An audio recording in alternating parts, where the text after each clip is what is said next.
मैं तो उड़ जाऊंगा एक पंछी जैसे इस पेड़ पर मीठे मीठे फल।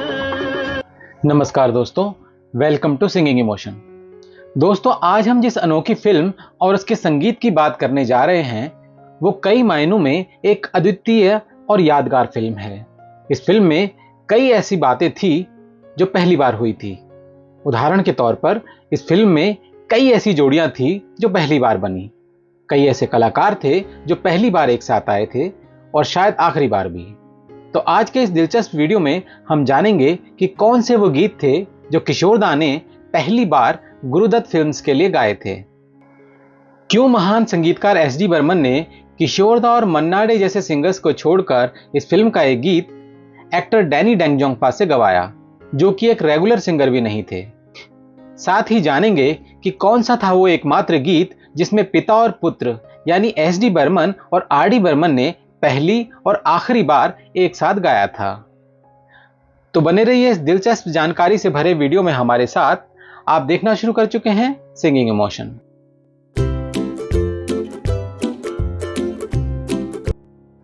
दोस्तों, 50 के दशक में महान संगीतकार एस डी बर्मन और हर दिल अजीज गायक किशोर दा के बीच शुरू हुई संगीतमय साझेदारी 1969 में आई फिल्म आराधना से और ज्यादा मजबूत हो गई और नतीजतन 70 के दशक में भी इस जोड़ी ने भारतीय सिनेमा को प्रेम पुजारी, शर्मीली, तेरे मेरे सपने और अभिमान इत्यादि फिल्मों में कई यादगार गीत दिए।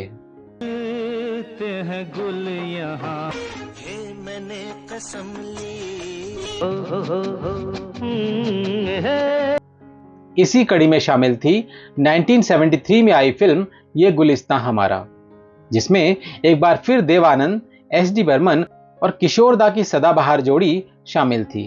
फर्क सिर्फ इतना था कि इस बार ये फिल्म देव आनंद साहब के बैनर नवकेतन फिल्म्स के अंडर नहीं बल्कि गुरुदत्त फिल्म्स के बैनर तले बन रही थी।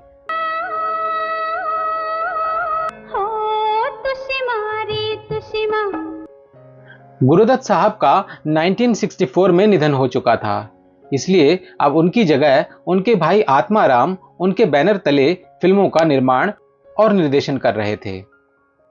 देव साहब और सचिन दा तो पहले भी इस बैनर की फिल्में कर चुके थे, पर यह पहली बार था जब किशोर दा ने गुरुदत्त फिल्म्स की किसी फिल्म में गीत गाए थे।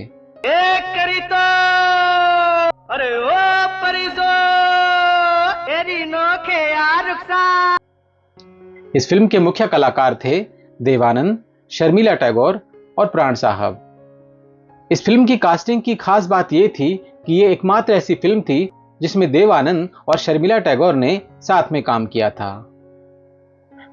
फिल्म की कहानी कुछ इस प्रकार है।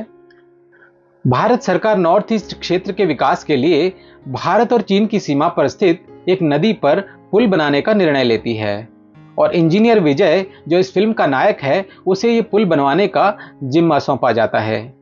लेकिन इस पुल के पास बसे कबीले का क्रूर शासक देंगदो रानी और उसके लोग पुल बनाने का विरोध करते हैं। कबीले का सरदार अपने योद्धाओं को पुल का निर्माण रोकने के लिए भेजता है।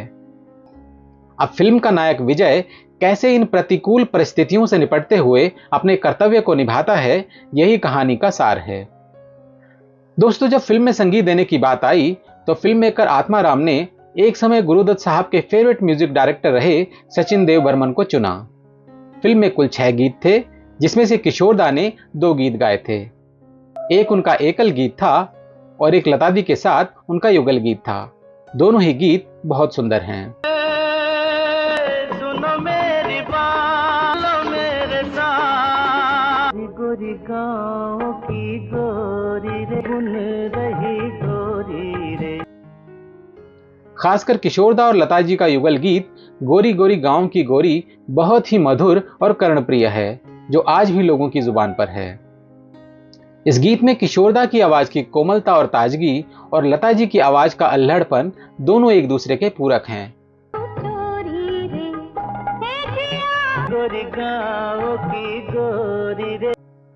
दोस्तों, इस फिल्म में लता जी के 2 एकल गीत हैं।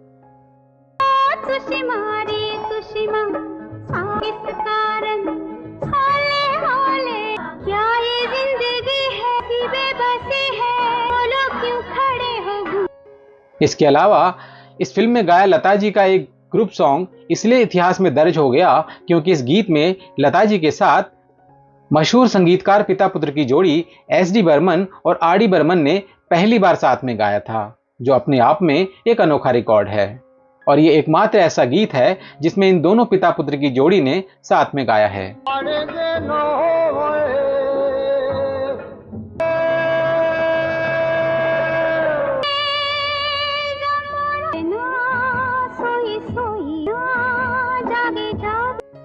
दोस्तों, इस फिल्म में लता जी के गाए दूसरे युगल गीत के साथ भी एक बहुत ही दिलचस्प किस्सा जुड़ा हुआ है। यह गीत बीते जमाने के मशहूर कॉमेडियन जॉनी वॉकर और जयश्री टी पर फिल्माया गया है। इस गीत को लता जी के साथ मशहूर अभिनेता डैनी डेंजोंगपा ने गाया है, जो उनका गाया पहला बॉलीवुड गीत है। दोस्तों, दरअसल इस गीत से कई विवादास्पद कहानियां जुड़ी हुई हैं। सबसे पहले बात करते हैं उस विवाद की जो इस गीत के बोलों को लेकर हुआ था। दरअसल जब आनंद बख्शी साहब ने यह गीत लिखा था तो इस गीत के बोल थे, मेरा नाम आओ मेरे पास आओ। अब क्योंकि इस फिल्म में चीन की सीमा पर रहने वाले एक आदिवासी समुदाय को दर्शाया गया है, तो मेरा नाम आओ गीत की इस लाइन को नागालैंड में आओ नागा समुदाय के लिए अपमानजनक माना गया। इसलिए इस गीत से मेरा नाम आओ लाइन को हटा दिया गया और अब यह गीत दूसरी लाइन मेरे पास आओ से शुरू होता है। मेरा मेरे पास आओ। डैनी जी ने गाने का कोई प्रशिक्षण नहीं लिया था और वो तो इस फिल्म में एक एक्टर के रूप में शामिल हुए थे। फिर कैसे ये गीत उनके हिस्से आया, इसका किस्सा भी बड़ा दिलचस्प है, जिसका खुलासा डैनी जी ने कुछ साल पहले दिए एक इंटरव्यू में किया था।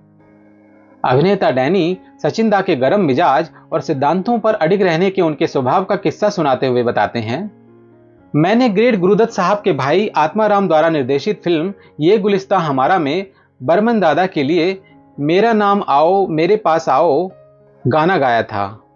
इस गाने का एक बहुत ही दिलचस्प इतिहास है। मुझे फिल्म में एक नागा विद्रोही की भूमिका निभानी थी, लेकिन फिर न जाने किस वजह से उन्होंने मुझे न लेकर सुजीत कुमार को लेने का फैसला किया। फिर इसके बदले उन्होंने मुझे नौकर की एक छोटी सी भूमिका दे दी। इस फिल्म में मेरे कैरेक्टर पर एक ड्यूएट सॉन्ग फिल्माया जाना था, जिसमें मैं खुद के लिए प्लेबैक कर रहा था और यह गीत मुझे लता जी के साथ गाना था। पर आखिरकार नौकर का छोटा सा रोल भी मुझसे छीन लिया गया। दरअसल हुआ कुछ यूं कि हास्य अभिनेता जॉनी वॉकर साहब, जिन्होंने पूर्व में गुरुदत्त फिल्म्स के साथ 3 फिल्में की थी, वो निर्देशक आत्माराम के ऑफिस में काम मांगने गए और बोले, गुरुदत्त फिल्म्स में जॉनी वॉकर के लिए कोई रोल नहीं, ये कैसे हो सकता है। चूंकि फिल्म में उनके लिए कोई रोल नहीं था, इसलिए मुझे बताया गया कि मेरी भूमिका जॉनी वॉकर साहब को दी जा रही है। डैनी याद करते हुए बताते हैं कि जब मुझे फिल्म छोड़ने के लिए कहा गया तो वे इस गीत को भी मन्ना डे की आवाज में रिकॉर्ड करना चाहते थे, क्योंकि मैं अब इस फिल्म का हिस्सा नहीं था और न ही कोई प्रोफेशनल सिंगर था। लेकिन मैं बर्मन दादा के साथ कई हफ्तों तक इस गाने की रिहर्सल कर चुका था। जब मैंने बर्मन दादा को निर्माता निर्देशक की योजना बताई तो उन्होंने तुरंत आत्माराम को फोन किया। अब दादा तो असली दादा थे। उन्होंने तुरंत फिल्म डायरेक्टर आत्माराम को ये गुलिस्तां हमारा के लिए रिकॉर्ड किए गए सभी गानों के साथ अपने दफ्तर बुलाया। 20 मिनट बाद मैंने देखा कि आत्माराम सारा म्यूजिक लेकर सचिन दा के ऑफिस आ गए। उनके आते ही बर्मन दादा ने धमकी दी, अगर डैनी ने यह गाना नहीं गाया तो मैं अपने सारे रिकॉर्ड किए गए गाने तुमसे वापस ले लूंगा। डैनी बताते हैं कि यह कहते हुए बर्मन दादा आग बबूला हो गए और उन्होंने आत्माराम को डांटते हुए कहा, क्या अब ये तुम तय करोगे कि मेरा गाना कौन गाएगा। आत्माराम जी ने तुरंत दादा से माफी मांगी और ऑफिस से निकल गए। डैनी साहब कहते हैं कि यह सब मेरे सामने होता देखकर मुझे बड़ी एम्बैरेसमेंट हुई, लेकिन मेरे लिए स्टैंड लेने के लिए मैं बर्मन दादा को सैल्यूट करता हूं। तो दोस्तों, फाइनली ये गाना लता जी और डैनी साहब की आवाज में रिकॉर्ड किया गया और हिट रहा। देखो देखो मेरे हाथों में है तेरे मेरे प्रेम की रेखा। वैसे अगर डैनी ये गीत नहीं गाते तो इस बात की पूरी संभावना थी कि जॉनी वॉकर जी पर फिल्माया गया ये गीत किशोर दा की आवाज में रिकॉर्ड किया जाता। ऐसा इसलिए क्योंकि गायक के चुनाव का अंतिम निर्णय सचिन दा के हाथ में होता था और कॉमेडी गीत के लिए सचिन दा किशोर दा के अलावा शायद ही किसी और के बारे में सोचते। और फिर कुछ अरसा पहले ही किशोर दा जॉनी वॉकर जी के लिए संजोग फिल्म में ऑलरेडी एक कॉमेडी गीत गा चुके थे। तो इस बात की पूरी संभावना थी कि इस गीत के लिए भी किशोर दा के नाम पर सहमति बन जाती। 3 4 5 6 और 7 ही खेल खेल। दोस्तों, अगर डैनी साहब के एंगल से देखा जाए तो एक्टिंग के 2 रोल्स छिन जाने के बाद अगर इस गाने की रिहर्सल करवाकर डैनी साहब से गाने का मौका भी छीन लिया जाता तो उन्हें बहुत ज्यादा निराशा होती और एज अ यंग आर्टिस्ट उनका आत्मविश्वास टूट जाता। पर दादा बर्मन ने फर्म स्टैंड लेकर एक नौजवान कलाकार के साथ नाइंसाफी नहीं होने दी। दोस्तों, किशोर दा के अलावा डैनी एकमात्र ऐसे अभिनेता थे जिन्होंने पिता और पुत्र यानी एस.डी. बर्मन और आर.डी. बर्मन दोनों के संगीत निर्देशन में गाया। सचिन दा के बाद डैनी जी ने उनके बेटे राहुल देव बर्मन के लिए 1975 में आई फिल्म काला सोना में आशा जी के साथ एक युगल गीत गाया।